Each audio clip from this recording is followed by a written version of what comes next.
హల్లెలూయా. Good morning. దేవుని మహాకృప వల్ల మరొక రోజు ప్రభు మనకు అనుగ్రహించున్నారు. రండి ఆయన వాక్యాన్ని ధ్యానిద్దాం. పరిశుద్ధుడ నీకు వదరుబులయ్యా, అనుదినము మాతో మాట్లాడుచు మా జీవితాలను బలపరుస్తూ ఆధ్యాత్మికంగా స్థిరపడడానికి, నీవు ఆశించిన స్థాయిలో బ్రతకడానికి నీ జీవవాక్కులు మాకు దోహదం చేస్తున్నందుకే నీకు వదరుబులు చెల్లిస్తున్నాం. ఎవరెవరు ఎక్కడెక్కడి నుంచి నీ మాట కొరకు వేచి ఉన్నారో వారితో మాట్లాడమని క్రీస్తు నామములో అడుగుచున్నాను తండ్రి, ఆమేన్. దేవుని స్తోత్రం. ఎలా ఉన్నారండి? బాగున్నారా? నెలాఖరులోకి వచ్చాం.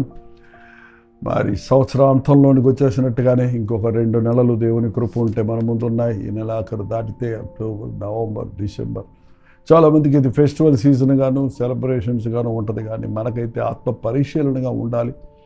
దేవుడిచ్చిన 2025 సంవత్సరంలో మనం ఏమైనా సాధించామా?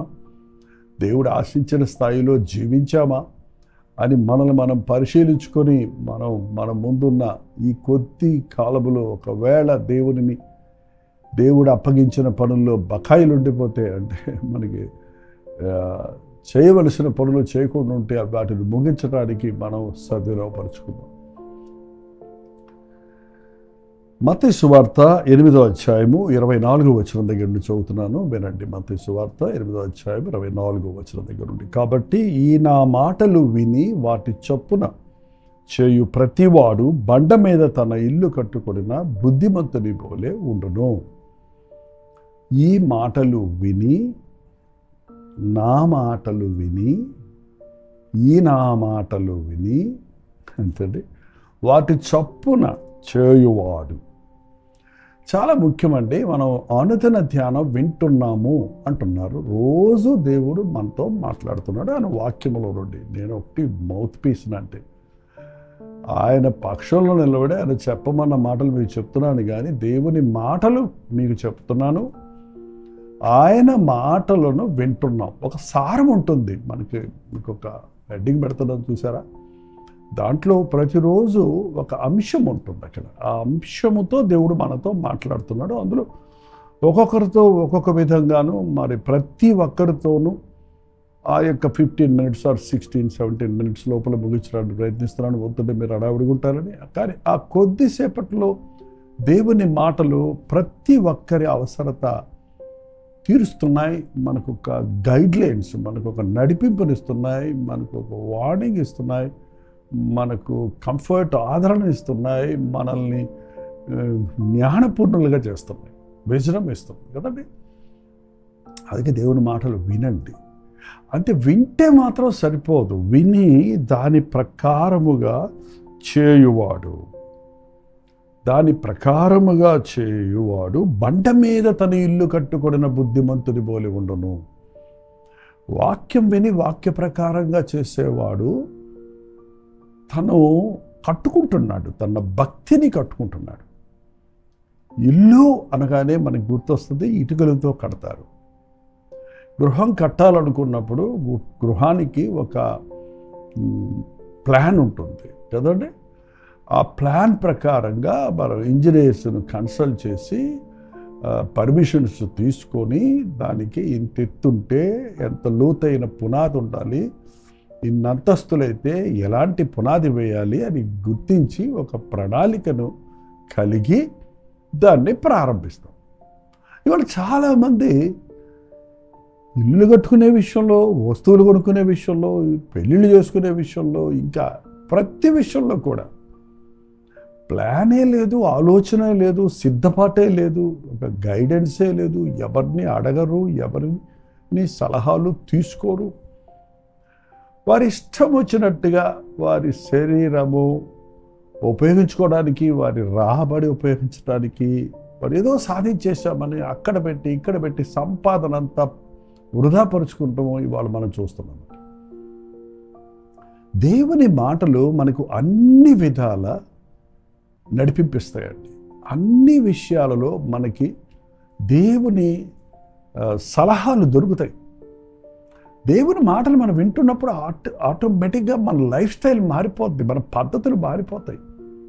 మనం ఆయన మాటలతో నింపబడిపోయినప్పుడు మనం రూపాంతర అనుభవం పొందుతాం. లోకరీతిగా ఆలోచించాం, లోకస్తుల్ని కన్సల్ట్ చేయం, దేవుని చిత్తాన్ని ఎరుగుతాం, దేవుని ప్రణాళికలు ఎరుగుతాం, దేవుని మనస్సు కలిగి ఉంటాం, దేవుని కొరకు జీవించాలని, దేవుని కొరకు సాధించాలని ఆశ కలిగి ఉంటాం.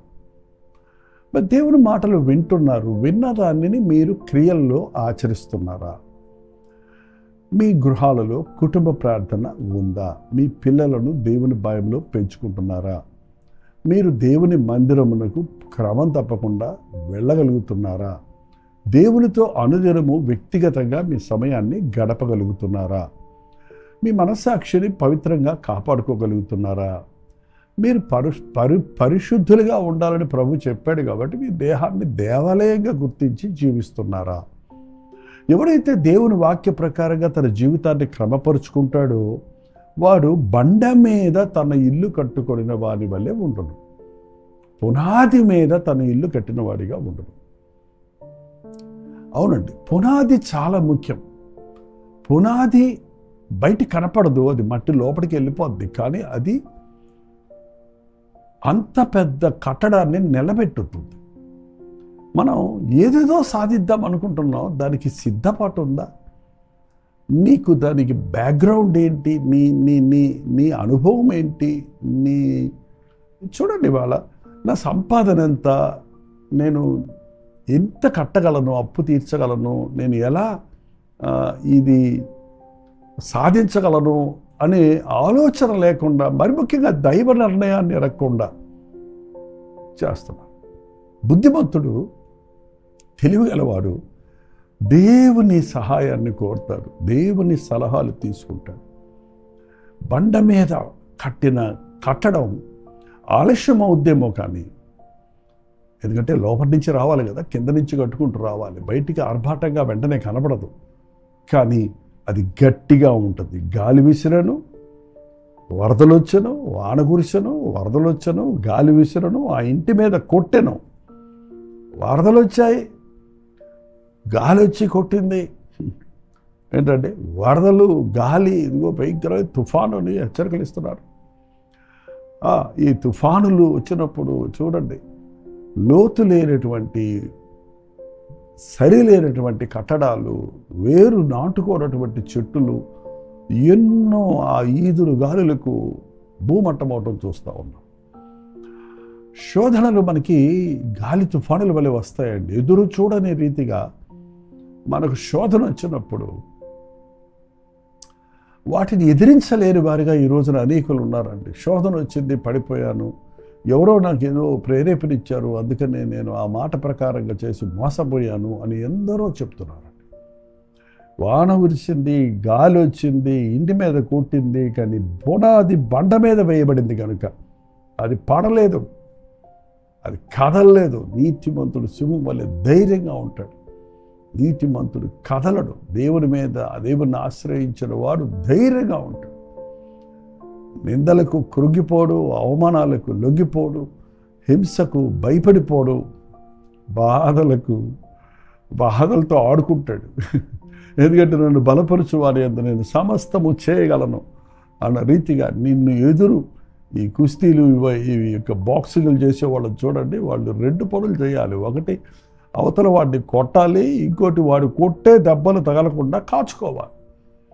మనం దేవుని బిడలమైన తర్వాత మనం ఎవరిని కొట్టలేదు అని కూర్చున్నా కూడా అవతల వారి గుద్దులు మన మీద పడతాయి. కాబట్టి వాటిని కాచుకోవటానికి మనం అలర్ట్గా ఉండాలి, మనం పోరాడాలి, మనం బలం కలిగి ఉండాలి, ప్రభువు మీద ఆధారపడాలి. భయపడేవాడు బాక్సింగ్ చేయలేడండి. వాడు ఒకవేళ రక్తం కారినా, బాధ వచ్చినా జయం చూడస్తాడు. యేసు కొరకు జీవించేవారు ప్రభు నామ నిమిత్తమై, మనసాక్షి నిమిత్తమై కొంచెం శోధన వచ్చినప్పుడు లెగ్గిపోతున్నారే కానీ విశ్వాసం ఉపయోగించి పోరాడటం లేదు.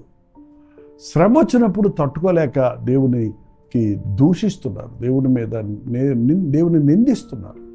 బట్ ఎవరైతే వాక్యాన్ని ప్రకారంగా తన జీవితాన్ని కట్టుకుంటాడో వాడికి తెలుసు ఈ శ్రమలు చులకనైనవి, ఇవి తాత్కాలికమైనవి. ఈ పోరాటంలో నేను మంచి పోరాటం పోరాడతాను, నా పక్షంలో ప్రభు పోరాడతాడని ధైర్యంగా ఉంటాడు. అయితే వాక్యాన్ని విని ఓరకే తలకాయలు ఊపేసి భలే చెప్పారు అనేసి ఈ నా మాటలు విని వాటి చప్పున చేయని వాడు ప్రతివాడు ఇసుక మీద తన ఇల్లు కట్టుకున్న బుద్ధిహీనుని పోలి ఉంటుంది. నీలగిరి కొండల్లో ఉన్న ఇరుళా జాతి దగ్గర ఒక 2 సంవత్సరాలు నేను వారి మధ్యలోనే ఉండి సేవ చేసే భాగ్యం దొరికింది. వారితో అసలు బయట ప్రపంచంతో వాళ్ళకి సంబంధం లేదు. చాలా అనాగరికులు, వాళ్ళకి ఏమీ తెలియదు. వాళ్ళకి పెద్ద పెద్ద ప్రసంగాలు కాదు, కానీ వారి శరీరాన్ని పాడు చేసుకుంటూ ఒక్కలాకులు తింటూ పొగాకు నములుతూ వారు రకరకాలైనటువంటి మూఢనమ్మకాలకు చోటిచ్చి వారి జీవితాన్ని ఎండిపోయిన ఎముకల గూడుల్లా ఉంటారు ఒక్కొక్కళ్ళు. అలాంటి వాళ్ళ దగ్గరికి వెళ్ళి వాళ్ళకి ప్రభు ప్రేమను గురించి చెబుతూ ఇలాగా అటు పళ్ళులన్నీ అరిగిపోయి ఉంటాయి, ఎర్రగా అయిపోయి నమిలి నమిలి నమిలి పళ్ళన్నీ అరిగిపోయి ఉంటాయి, సగం పళ్ళే ఉంటాయి. వాళ్ళ దగ్గరికి వెళ్ళి ఇలాగా ఈ ఆకొక్కలు తినకూడదు, ఇది రక్తాన్ని విరగొడుతుంది, ఆరోగ్యాన్ని పాడు చేస్తుంది, ఇది మీ నోరంతా పాడైపోతుంది, దీన్ని తినకూడదు అని చెప్తూ ఉంటే వాళ్ళందరూ కూర్చున్న వాళ్ళు అవును ఆమా తమిళ వాళ్ళు అనుకున్న వాళ్ళు ఆమా సాపడకూడదు అంటే నేను చెప్పేదానికి వంతు పలుకుతూ అవును అవును అంటూనే వాళ్ళ దగ్గర ఉన్న సంచిలో నుంచి చిన్న సంచి ఉంటుంది, సంచిలో తీసుకొని అవును తినకూడదు అని తింటా ఉంటే నాకు ఆశ్చర్యం వేసింది. నా బాల ఆడవాళ్ళ అర్థం కాల. చాలామంది క్రైస్తవులు సరే వాళ్ళు అనాగరికులు కాబట్టి వాళ్ళకి అర్థం కాలేదేమో, కానీ విశ్వాసులు అనేవారు వాళ్ళ వాక్యాన్ని చెప్తుంటే అవునవునవును అని రిఫరెన్స్ క్లోజ్ చేస్తున్నారు. ప్రయాసపడి భారం మోయిచున్న వారులారా అని ముగిస్తే నా యొద్దకు రండి అని సంఘం చెప్పేస్తుంది. ఎల్లప్పుడూ అనగానే సంతోషంగా ఉండండి అని సంఘం చెప్పేస్తుంది. మీరు చెప్పేస్తున్నారు, మరి మీరు చెప్పేస్తున్నారు, ఇంటికి వెళ్ళగానే చిన్న శోధన వస్తే ఏడు చేస్తున్నారు. ఏంటండి మీ భారం వస్తే భారం ఉంటే బాధలు ఉంటే డాక్టర్ దగ్గరికి వెళ్తున్నారు, లాయర్ దగ్గరికి వెళ్తున్నారు, పక్కింటి వాళ్ళ దగ్గరికి వెళ్తున్నారు, కోర్టులకు వెళ్తున్నారు, కానీ ప్రభు దగ్గరికి రావట్లేదు కదా. అప్పుడు వింటున్నారు కానీ విన్న దాని ప్రకారంగా చేయటం లేదు. ఈ రోజున అందుమూలనే క్రైస్తవ భక్తి శక్తిహీనంగా ఉంది. గట్టిగా శోధన వస్తే కూలిపోయేదిగా, గట్టిగా గాలి వీస్తే ఎగిరిపోయేదిగా, గట్టిగా శోధన వస్తే లొంగిపోయేదిగా ఉందండి. నా మాటలు విని దాని ప్రకారంగా కట్టని వాడు ఇసుక మీద కట్టుకుంటున్నాడు. పునాది లేదు. ఇసుక మీద కట్టబడిన ఇల్లు పునాది లోపలికి లేదు కాబట్టి పైన గాలి వేస్తే అది పడిపోతుంది. ఇసుక మీద ఇల్లు కట్టుకున్న బుద్ధిహీనుని పోలే ఉంటాడు. వాన కురిసెను వరదలు వచ్చను కానీ కురిసెను వరదలు వచ్చను గాలి విసిరను ఆ ఇంటి మీద కొట్టెను, అప్పుడు అది కూలబడెను, దాని పాడు గొప్పదని చెప్పాను. అంతే, ఇంత కట్టింది కూలిపోయింది ఒక్క నిమిషంలో. అది కూలిపోవటంలో దాంతో పాటే వాళ్ళు సంపాదించుకున్న ఆస్తులు ఈవెన్ ప్రాణాలు కూడా పోగొట్టుకుంటారు. ఆ భయంకరమైన నష్టానికి గురవుతారు. యేసుప్రభు ఈ మాటలు చెప్తున్నాడు. ఈ మాటలు మీరు వింటున్నప్పుడు నా మాటలు దాని ప్రకారంగా నడవండి. ఈ లోకంలో శోధనలు శ్రమలు ఎన్నొచ్చినా మీరు విశ్వాసాన్ని కాపాడుకుంటారు. నా మాట వినకుండా మీ ఇష్టమే చేసుకుంటే మీరు ప్రతి దానిలో ఓడిపోతారు, కూలిపోతారు. అంతేకాదు, దేవుని మాట వినని వారు ప్రభువా అని పిలిచి ప్రతివాడు పరలోక రాజ్యంలో ప్రవేశించడు కానీ నా తండ్రి చిత్తము చేయువారు మాత్రమే అన్నాడు ప్రభు. అక్రమము చేయువారులారా మీరెవరో నాకు తెలియదు పొడ్డి అని చెప్తాడట. కాబట్టి అటువంటి వారికి వాక్యానుసారంగా బ్రతకకుండా పరలోకం పోతారనుకుంటే అది అజ్ఞానం అండి. దేవుని మెప్పును పొందలేము. ఇహలోక సంబంధమైన పాడు, శ్రమ, వేదన, నష్టమే కాదు, నిరంతరము అగ్ని ఆరని పురుగు చావని అహర్నిశలు అల్లాడే ఆ భయంకరమైనటువంటి నరకాగ్ని పాలవుతాం. కాబట్టి వాక్యం విందాం, వాక్యానుసారంగా జీవిద్దాం, మన విశ్వాసాన్ని భక్తిని కట్టుకుందాం. ప్రార్థన. పరిశుద్ధుల ప్రేమగల తండ్రి, ఈ పాటికే నాయన విశ్వాసాలు అనబడిన వారు, క్రైస్తవులు అనబడిన వారు, వాక్యం వింటున్నారన్నవారు వారి జీవితంలో అన్ని విషయాలలో వాక్యానుసారమైన జీవితాలు కట్టుకున్నట్లుగా, నడుచుకున్నట్లుగా, వాక్యానుసారంగా బ్రతుకున్నట్లుగా ఉండవలసింది నాయన. ఇంకా ఎవరైతే వింటున్నామంటూనే వినని దాని ప్రకారంగా నడుచుకోని వారిని ఈ రోజున నువ్వు దర్శించము నాయన.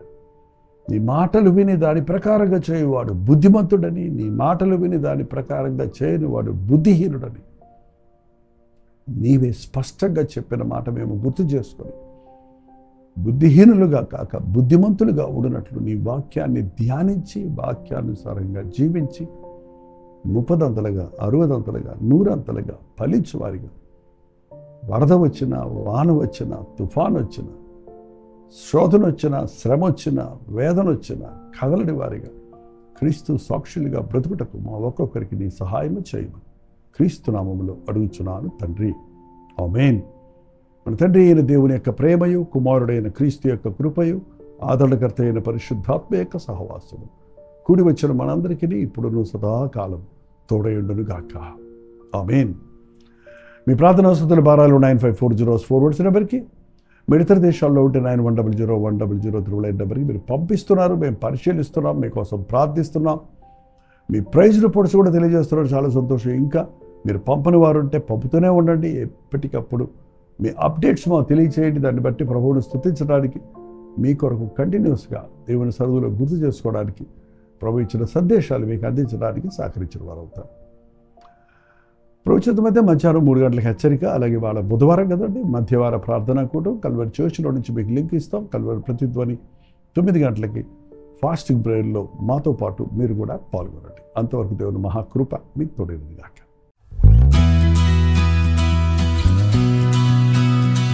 హల్లెలూయా. న్యూఢిల్లీ పరిసర ప్రాంతాల్లో ఉన్న వారికి శుభవార్త. ప్రవచనం అయితే ఈ నవంబర్ 12వ తారీఖున YWCA కాన్స్టంటియా హాల్లో 1 డే గెట్ టుగెదర్ను న్యూఢిల్లీలో మీ కొరకు ఏర్పాటు చేస్తున్నాం. మధ్యాహ్నం 2 గంటల నుంచి 6 గంటల వరకు, అలాగే 6 గంటల నుంచి 9 గంటల వరకు జరిగే ఈ 2 సెషన్స్ తెలుగువారు, హిందీవారు, తమిళ వారు మీరు పాల్గొంటారని మనందరం కలిసి దేవుని స్తుతించడానికి, ప్రార్థించుకోవడానికి, ముఖ్యంగా టీవీ ద్వారా, సోషల్ మీడియా ద్వారా వాక్యం వింటున్న మిమ్మల్ని ముఖాముఖిగా చూడాలని, మీకోసం ప్రార్థించాలని, వ్యక్తిగతంగా మీకోసం ప్రార్థించాలని వెళ్ళి వస్తున్నాం. రండి, పాల్గొనండి, దైవాశీస్సులు పొందండి. మరిన్ని వివరాలు కావాల్సిన వారు 8939393939 నెంబర్కి కాల్ చేయండి, లేదా ఈ QR కోడ్ స్కాన్ చేసుకోండి. గుర్తుపెట్టుకోండి, నవంబర్ 12వ తారీఖు న్యూఢిల్లీలో YWCA కాన్స్టంటియా హాల్లో, అశోక్ రోడ్లో ఉన్న హాల్లో 1 డే గెట్ టుగెదర్ జరుగుతుంది. రండి, మీ స్నేహితుల్ని, బంధువుల్ని అందరినీ కూడా ఆహ్వానించండి. తప్పక వస్తారు కదా.